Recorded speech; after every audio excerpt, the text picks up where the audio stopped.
Good morning, dear students. I hope you all had enjoyed your summer break and you had completed your reasoning work during your summer break. Okay, so let's start with the reasoning work again. This is your fourth session of your reasoning. We had completed our work up to question number 16. Now we will be moving towards question number 17. See, question number 17 to question number 23, all the questions are based on symmetry.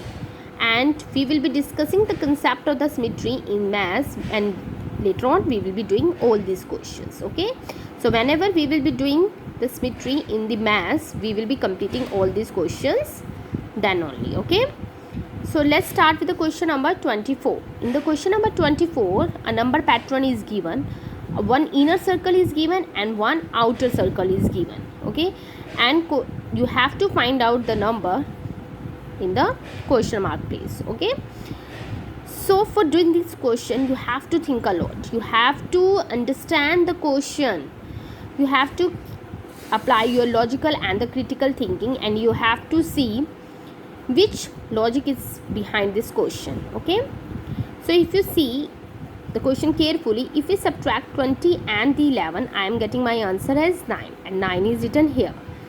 If I subtract 23 and 17, I will get 6, and 6 is written here. If I subtract 25 and 18, I get 7, and the 7 is written here. Now I have to find out the number at this place, means I have to subtract 23 with which of the numbers, so that my answer is 7.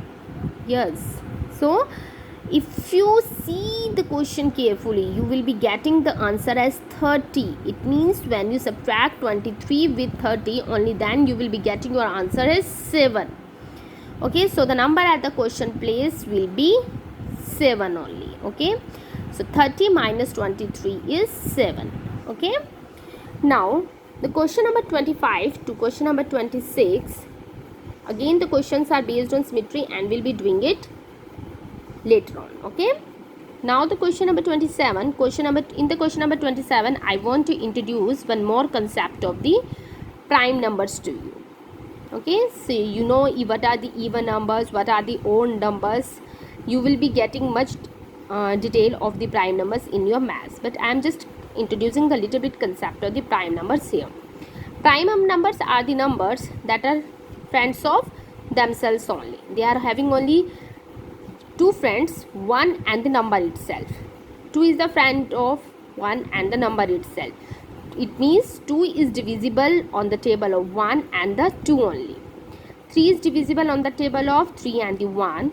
7 is divisible on the table of 1 and the 7, and the so on. Okay, so if you observe the pattern carefully, 2 comes under the table of 1 and 2, then 3 comes of the table of 1 and 3, 5 under 1 and 7, so on 13, 1 and 7. Now you have to find out the next number, that is prime number, that is divisible on its table and the 1 only. If you see the next number 14, it is divisible on 2 and the 7 also, so it can't be here. The next is your 15, that is divisible on the table of 3 and the 5, so it can't be there. Then the 16 is divisible on the table of 2, 4 and 8, so it can't be there. Next number is 17. 17 is divisible on the table of the 1 and the 17 only. So the next number in the series will be 17 only. Okay. Now the question number 28 is based on the symmetry, and we will be doing it later on. Okay. So now the next questions are based on completing the pattern. Okay, next questions are based on completion of the patterns here. So if you observe the pattern carefully, here, all the operations of the mathematics here are moving in the clockwise direction. Okay, how they are moving? They are moving in the clockwise direction. Minus sign earlier was here, and when the operations are moving in the clockwise direction, minus sign will move here, then multiplication sign will move here, divide sign will move here, and then plus sign will move here. Okay, same concept is applied in all the 4 boxes. Now you have to find out which will be the next number in the pattern series. Okay, so here multiplication will be here, so it will move here. divide is here, divide will move here, plus will move here, and the minus will move one step ahead. So the next pattern in the series will be this one. Okay, this was easy. So now the question number 13, it is again based on completing the pattern.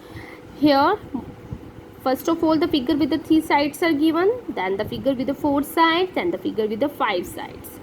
The figure with the 3 sides here is a triangle. This is the figure with the 4 sides, all sides are equal, so it is a square. Then it is the figure with the 5 sides, that is the pentagon. Now the next figure will be 3, 4, 5, a figure with the 6 sides here, and that is your hexagon. Okay. Now the question number 31 to question number 23 will be in your homework, that is based on completing the pattern. Okay.